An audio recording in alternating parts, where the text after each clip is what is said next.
Hey, good morning. It's Dr. James. I do hope and pray this message finds you and your loved ones peaceful, thriving, and well. And this morning's message is something that I'm believing most all of us are going to connect with. It's interesting as I kind of dig more into the heart and soul of what this community is all about.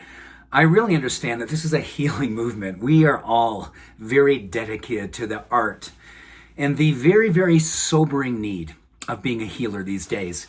You know, a long, long time ago, I realized more and more that my life was about needing to heal. First, myself. I had to learn how to turn my wounds into wisdom because I was really, really good at moving from being a part of a family that had a lot of wounds and a lot of addiction and a lot of denial about the addiction and about the wounds and about the dark stuff that no one really wanted to talk about. You know, put the face on, show up, don't tell everybody what's really going on.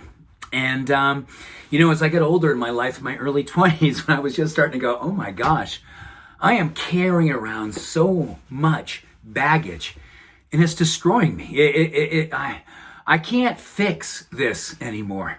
And it's funny, when I stopped drinking, I stopped doing drugs, and I stopped being the addict of actual using those things, I was still very much an addict of fixing. I try to fix my dad. I try to fix my family. I try to fix my friends. And, you know, I failed for the most part, only every time. And I don't know about you these days, you find yourself losing some of your energy trying to fix people who may have different beliefs, may have different ways they see the world today, different ways that they would actually change the world today. And you're going, wow, I got to come up with something super witty or super awesome or super compelling so I can fix them, so I can change them. And you know, what I'm learning more and more these days, as I learn more about the wounds that I have, that I'm learning to turn into wisdom, is that if I find myself looking to figure out what I need to do to fix someone else, I have to start with myself. What am I doing that I believe I can fix someone else? We all know that the demonstration of love and hope and healing is done through our own demonstration. In fact, the more and more that we take that compassionate, heroic look to investigate our inside, is the more that we can actually take our compassion and our courage and our love outside. Think about that.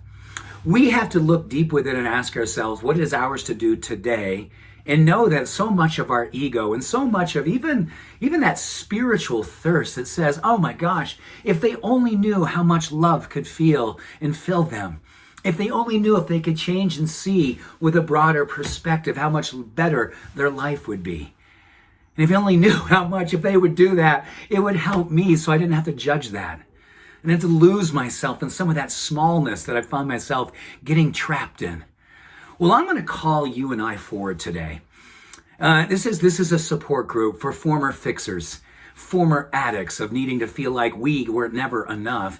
And then when we started to work on ourselves spiritually, we realized, oh my gosh, I am enough. And then, oh my gosh, I want to let them know they're enough too. Oh, it's an interesting cycle. It's so beautiful. And it's coming from such a good place, I know. So here's what we can work on today. And maybe this becomes us, right? Let us understand that the wounds that we have are blessed with wisdom. But the only way we tap into that wisdom is understanding that we choose each and every day not to get lost in that drama by rising up and actually dedicating ourselves to manifesting and actualizing our dreams. Don't get lost in the drama. There's no place to go there. There is a dark, dark, dark hole. And in this time where we're trying to figure out what this country needs, what this world needs, it needs demonstrations of people actualizing their dream. Here's what I know about this community. We want to actualize the dream of peace. We would love more than anything to actualize the dream of equality. We would love to see the dream of no more marginalization of anyone, whether or not it's their sexual orientation, the color of their skin, the way that they vote, the way that they move, the way that they think, the way that they do their life, as long as it's love, as long as it's coming from love. And I know that we, you and me, have a lot of work to understand how we don't sometimes see that that may be coming from love. But I do believe sometimes we want to cloak what we want to see as love in the way that we protect ourselves. But if we can move away from that, from the judgment, and use that wisdom, so much good wants to come through us. Remember, the leadership quality of hope comes from being a demonstration of love, being a demonstration of what it means to be fully awake and on fire with purpose and with passion. The purpose is right here and right now. Using the wounds, turning them into wisdom, the wisdom of understanding and compassion and non-judgment, and putting all of our time and energy into being a representation, a presentation, and a demonstration of the love that we believe can be, needs to be, right here and right now. Let us dedicate, let us demonstrate, let us educate through that demonstration. What a beautiful time to step in and step up of the rhetoric, the challenging of the depth of what it is that we want to see right here and right now. You are that deep and you are that worthy. And the time of being the fixer moves into the elevation of the demonstrator. With love and blessings for you and all that you do. Thank you. Bye for now.